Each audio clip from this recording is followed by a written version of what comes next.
Howdy. It's I Ain't Hear No Bell.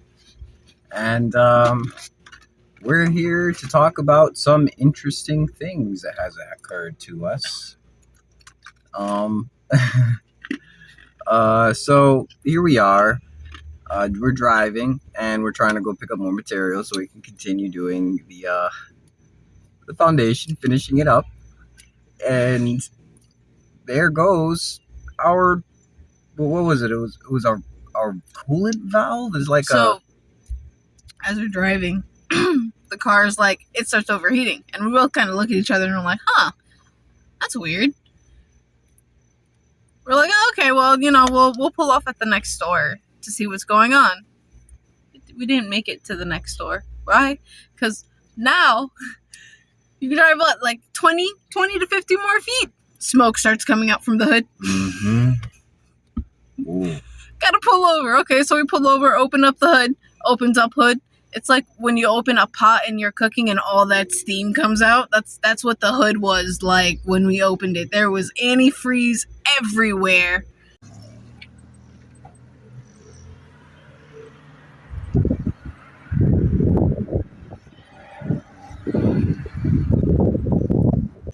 So we're like, okay. No, that's okay. Not a problem. We'll clean it up. We'll get everything situated. Well, maybe we put too much antifreeze the last time we had put it, and that's why it happened. Clean it off, put the cover back on the antifreeze thing, turn the car back on, start driving again. 10 feet into driving, the car goes, I'm overheating, that's it. Ding, ding, ding. Puffs of smoke. And we're like, oh boy, hazards. Tick, tick, tick. Go ahead and go over. Next thing you know, dude, I kid you not, I open it up and the coolant cap is not even on there anymore. Coolant's dripping from the roof. And I'm like, oh my gosh, it's all over the it's like getting on the engine on the electricals. And I'm like, oh no. I grab a rag, I start trying to like dab, because I know that once that coolant gets too hot, it could cause a fire. And I'm like, oh no, the electricals don't get damaged. I'm wiping. And as he's wiping, guys, you know what I go do? I don't help, guys. I went to the store we stopped at, and I bought some ice cream, because I was like, this situation's really stressful and I'm hot. So I'm going to eat some ice cream, because that'll help me cool out to better visualize the problem. That's true, guys. And I'm there like, okay, I got everything cleaned up. I sat in the car and I'm like, okay, I called the mechanic. And they're like, hey, come by, go over there. And I'm letting them know already because we were having issues with our radiator fan. The radiator fan just wasn't firing. It wasn't going anymore. And then this is the radiator fan that we need to fix. You see how that moves, guys? That's not supposed to be doing that. And we don't know if it's a fuse. But what we do know is that it's not on the bracket anymore, so odds are we're going to need a new assembly for that. But due to that problem being there for so long, and we just didn't take care of it when we needed to, our valve ended up going. Literally. So we head over to the mechanic, and we're like, we don't know what's wrong with it. It was working fine. Now it's just overheating every time it turns on. Mm-hmm. The mechanic goes, hey, I can show you what the problem is right now. So we're both like, yeah, okay, go for it. Show us the problem. He goes to the hose and goes, squeeze, squeeze. And all you see is a huge line. A big old huge line right down the middle of it. And like, well, there's your problem. So that's fine. This ticky right here, I believe this is like the coolant part valve thingy, but this part right here is what they had to replace, and it was like broken right there from here all the way down. It was just bursted, man. It was terrible. It was awful. But this is the bit where we're talking about. It exploded. So that's really unfortunate because that used the last bit of cash that we had. So yeah, that's unfortunate. So now we need to do that, and we still have to go back because the hose got fixed, but we need to go back to fix the radiator fan so that way the hose does not explode again. Yep. So we gotta wait till payday. And that's going to be fun. So when our jobs pay us. But you know what? That mechanic was really nice because we were able to sit down with him and be like, listen, this is like all the money that we have right now. And that mechanic, like they looked at us and they were like, all right, so then we can do it for that much. Yeah. And it was supposed to be like a $250 thing. And they were able to take what we had. And like, honestly, guys, God works in really weird ways because we were like, they're gonna tell us to go kick rocks because they have a business, they need to make money, and you know we understand that completely. You gotta pay your bills. Yeah. But they were nice enough to do it, and so they're like, you know, you don't have to worry about the remaining balance or anything like that. And you know, us, we're like, that's so nice. Like you don't have to do that, and they're like, nah, just don't worry about it. But I would suggest getting that radiator fan fixed. So I think that they let us go with the slide because they knew we were going to have to come back to fix the radiator fan either way. But regardless, they did us a really good, solid, and we're going to definitely go back and make sure we take care of them.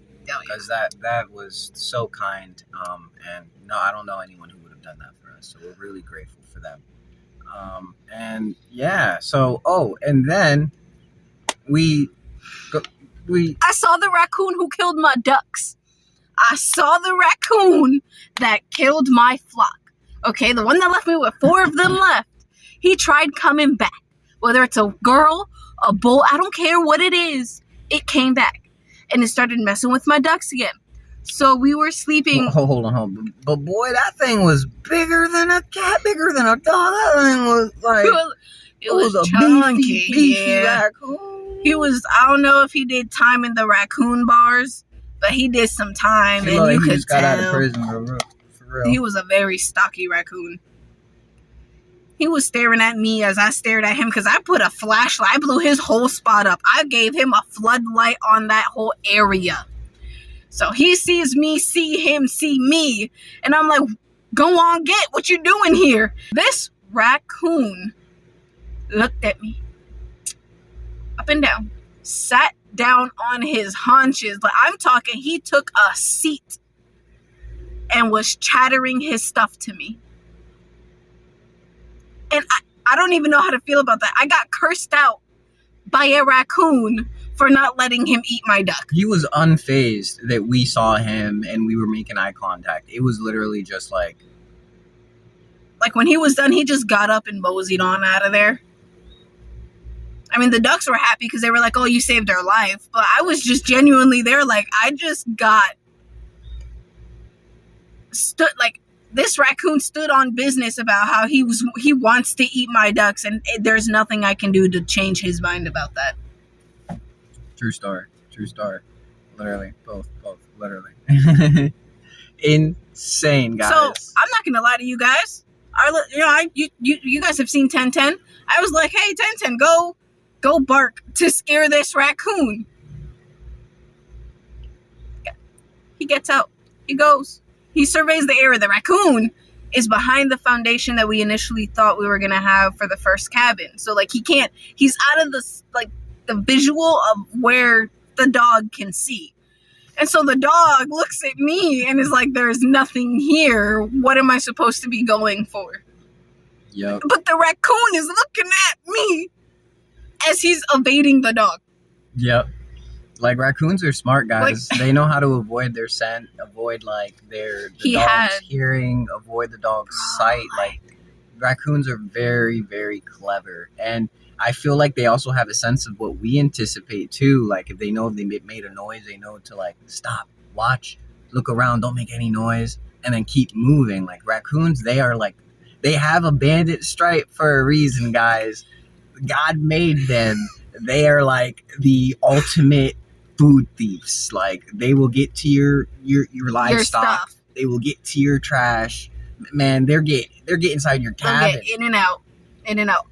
Honestly, I don't know if anyone out there plays D&D, Dungeons and Dragons, but he had a stealth check and he had a nat 20. Nat 20. Yeah, he just kept rolling 20s, man.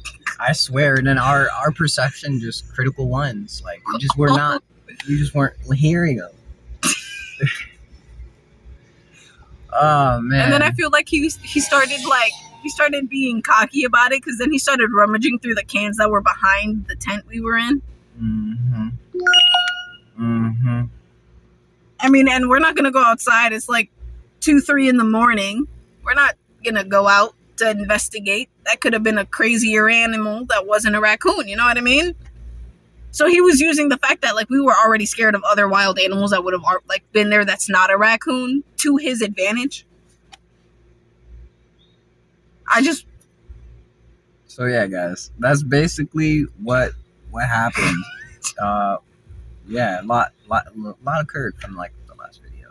Strange things happen in the middle of nowhere. Yeah. Oh man. Well, until next time, guys. Bye. Peace.